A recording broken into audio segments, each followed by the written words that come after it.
देखिए इसके पहले हमने अम्ल के बारे में पढ़ा था, ठीक है। अब हमें पढ़ना है किसके बारे में, क्षार के बारे में। क्षार क्या होते हैं, क्षार की क्या क्वालिटी होती है, पहले हम समझते हैं क्षार कहते किसे, परिभाषा की बात करते हैं, डेफिनेशन की बात करते हैं, क्षार क्या होता है।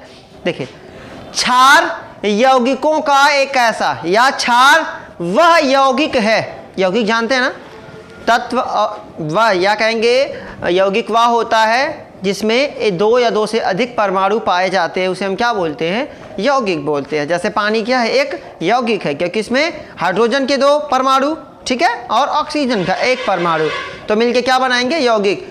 तो वैसे ही हम कहेंगे कि क्षार की बात हम करते हैं तो कहेंगे क्षार, ठीक है, वह यौगिक है जिसमें हाइड्रो ऑक्साइडों का समूह पाया जाता है, जिसमें हाइड्रो ऑक्साइडों का क्या पाया जाता है, समूह पाया जाता है। तो आप कहेंगे कि एक ऐसा यौगिक जिसमें हाइड्रो ऑक्साइडों का क्या पाया जाए, समूह पाया जाए। हाइड्रो ऑक्साइडों का मतलब OH का समूह पाया जाए, उसे हम क्या बोलते हैं, उसे हम क्षार बोलते हैं। उसे हम क्या कहते हैं, क्षार कहते हैं। क्षार ऐसा यौगिक है जिसमें हाइड्रो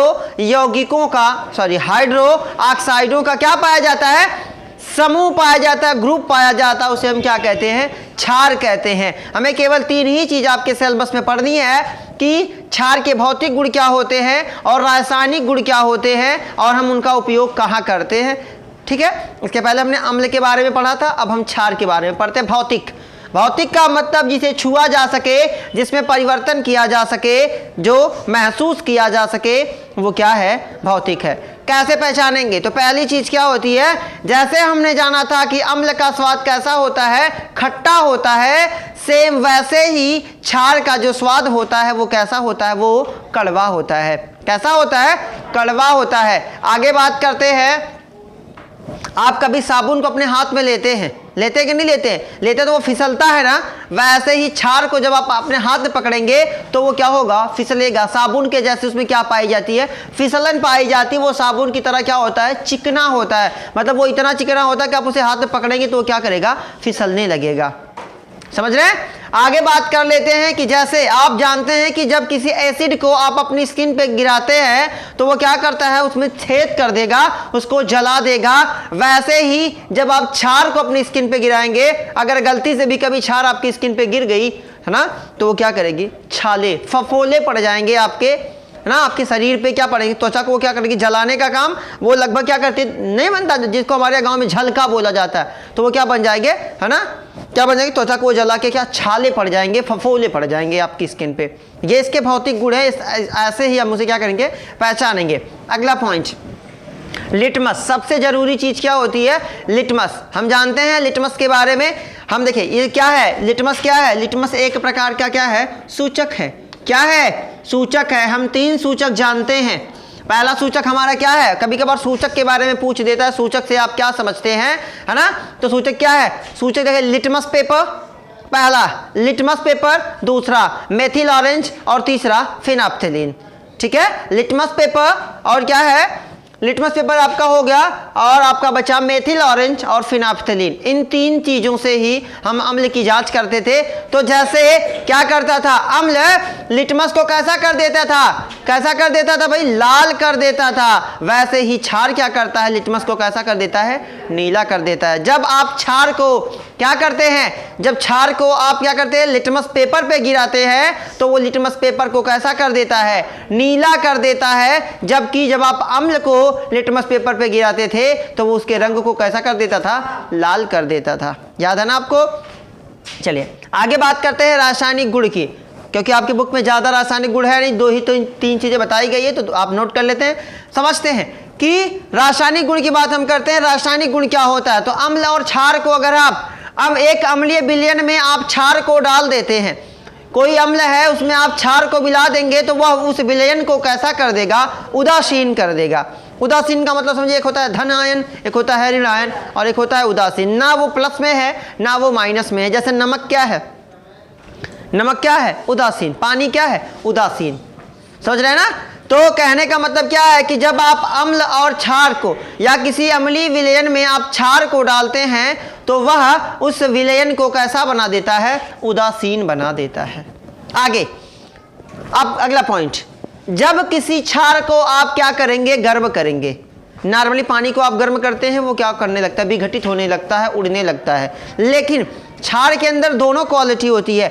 जब आप किसी क्षार को गर्म करेंगे तो वह विघटित भी होगा, मतलब कुछ विघटित होंगे और कुछ विघटित नहीं होंगे, मतलब कुछ परिवर्तित होंगे और कुछ परिवर्तित नहीं होंगे। ये उनके क्या हैं, रासायनिक गुण हैं।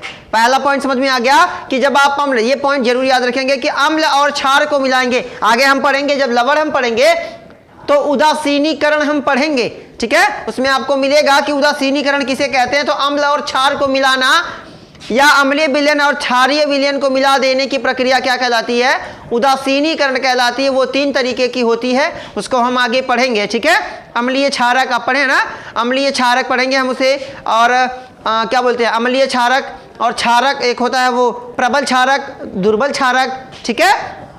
क्या होता है उदासीन क्षारक, क्या होता है, हम आगे उसको पढ़ेंगे जब हम किसको पढ़ेंगे, लवण के बारे में पढ़ेंगे। तो बात हम कर रहे हैं कि अम्ल और क्षार को अगर आप मिलाओगे तो वो दोनों क्रिया करके क्या बन जाएंगे, उदासीन। ना वो अम्ल रह जाएगा ना वो क्षार रह जाएगा, बल्कि एक नए पदार्थ की क्या कर देगा, उत्पत्ति कर देगा, जिसके अंदर उन दोनों के गुण नहीं होंगे। मतलब हालांकि उनके जो गुण होंगे वो उसके अंदर रहेंगे, लेकिन वो प्रकट नहीं होंगे, वो एक नया पदार्थ बन जाएगा।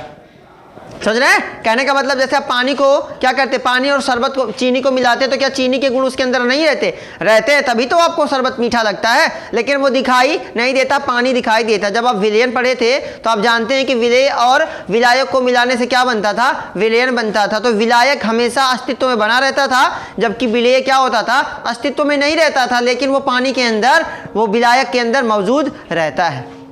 कोलाइड निलंबन हमने पढ़ा है ना भाई उसके बारे में। चलिए आगे हम बात कर लेते हैं, क्षार का उपयोग हम अपने जीवन में कहाँ करते हैं। दैनिक जीवन में, रोजमर्रा की जिंदगी में हम बहुत सारे क्षार का भी इस्तेमाल करते हैं, जो हम अनजान हैं, केवल जानते सभी हैं, केवल हम अनजान हैं कि एक्चुअल में ये क्या चीज़ है, तो हम उसको समझते हैं। पहला पॉइंट, बेकिंग सोडा। अभी देखिए ये गन्ने वाला सीजन चल रहा है कि नहीं चल रहा है ना। तो वो क्या बोलते हैं, भेली बनाने के लिए, गुड़ बनाने के लिए आप क्या करते हो, उसमें डालते हैं ना एक पाउडर, तो वो क्या है, खाद्य सामग्री। चलो घर में लेके चलता हूँ आपको, आपके घर पे किसी की शादी वगैरह होती है, दोंगा तेंगा जो होता है, तो जब आप वो बनाते हो, ठोकवा जिसको बोलते हैं, उसमें क्या डालते हैं आप, बेकिंग सोडा। क्या डालते हैं आप, बेकिंग सोडा। खाद्य सामग्री ठोकवा बनाने के लिए आप उसमें क्या डालते हैं, बेकिंग सोडा डालते हैं, है ना। तो वो बेकिंग सोडा वो एक प्रकार का क्या है, वो क्या है, वो एक प्रकार का क्या है, क्षार है। वो क्या है, क्षार है, ठीक है। आगे बात करते हैं वॉशिंग सोडा। आप कपड़े धोते हो रोज, लगभग हर घर में लगभग रोज ही 2-4 कपड़े तो धोए ही जाते होंगे। आपको मालूम है वो कपड़े क्या है, वो क्षार हैं। जब वो कपड़े पे जाते हैं तो वो जो कचरा होता है, जिसको मैल बोला जाता है, उसको काटने का काम करते हैं। तेजाब गिराएंगे तो कपड़ा जल जाना है, वो उससे हल्का होता है क्षार, तो वो क्या करेगा, उस मैल को क्या करता है, काट देता। नहीं कहा जाता है कि जब डिटर्जेंट में आपको कपड़े धोने हो उससे पहले उसको क्या करें, उसे भिगो दें। क्यों भिगो दें, क्योंकि वो मैल जो होगा, जो कचरा होगा, वो उससे क्रिया करेगा और उसे हल्का कर देगा। फिर आप हल्का सा ब्रश मारेंगे, साफ। तो वो क्या होता है, वो वॉशिंग सोडा होता है। फार्मूला कभी कभार पूछ देता है, इसलिए मैंने लिख दिया, या Na2CO3, ठीक है। आगे हम बात कर लेते हैं, कास्टिंग पोटाश की बात कर लेते हैं, ठीक है। कास्टिंग पोटाश का थोड़ा सा देखिए जरूरी है, कभी कभार ये पूछ देता है, क्योंकि इसका इस्तेमाल कहाँ कर देते हैं, जैसे दवा वगैरह को बनाने में, ठीक है। दवा जब बनाई जाती है उसमें क्या डाला जाता है, कास्टिक पोटाश डाला जाता है। और आखिरी तो आप जानते ही, चूना जल है कि नहीं। आपको चोट लग जाती है, जब हाथ टांगना होता है तो उसमें क्या लगाया जाता है, यही चूना लगाया जाता है। वो क्या है, वो एक क्षार है। क्या है, अरे भाई हमारे यहाँ तो कलर भी कर दिया जाता है इसी से, है कि नहीं भाई। हम कभी कभार छोटी वैसे दीवारें होती हैं जिनको कलर नहीं करना होता, अभी आपके स्कूल में कोई फंक्शन होता है तो आप नहीं चूना यूज करते हैं। वो चूना वो क्या है, वो एक प्रकार का क्या है, क्षार है। तो क्षार समझ में आ गया।